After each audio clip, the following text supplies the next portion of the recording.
C'est le Sénégal qui est un pays de dialogue. Ce n'est pas nous qui l'avons inventé. Depuis nos ancêtres, les premiers chefs d'État comme Senghor et ceux qui ont suivi, on sait que dans ce pays-là, il n'y a jamais de point de non-retour quand il y a des contradictions, quand il y a de la compétition. Les gens discutent toujours et je pense que c'est dans la norme.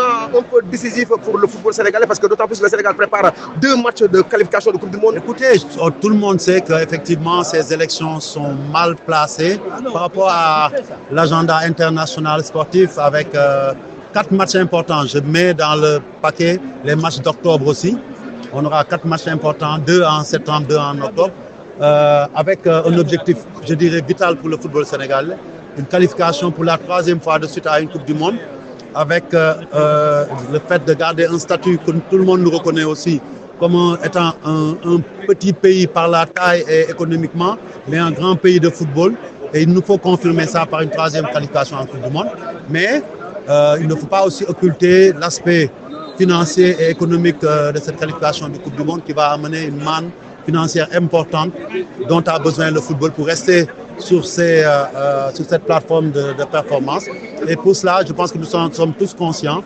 Et c'est pour ça que jamais au grand jamais, on devrait arriver à un point de rupture qui menacerait cet équilibre. Vous avez venu avec Madi, est-ce que c'est par coïncidence ou bien c'est... C'est tout à fait fortuit, mais aussi des fois le hasard indique des signes. On s'est croisés au moment où je descends.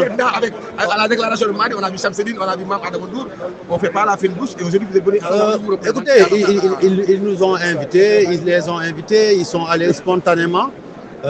Madi l'a dit, hein, on n'a jamais arrêté de discuter depuis tout ce temps-là qu'il est candidat face à nous-mêmes.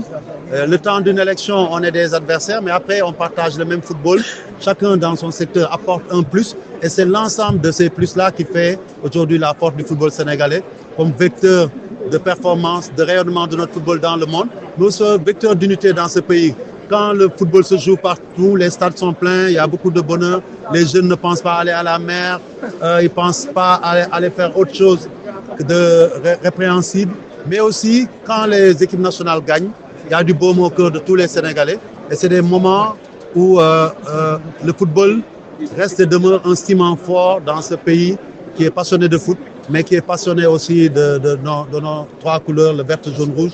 Et le football a cette qualité-là et c'est nous qui devons le préserver, non pas seulement à notre bénéfice, mais au bénéfice de l'ensemble du peuple sénégalais.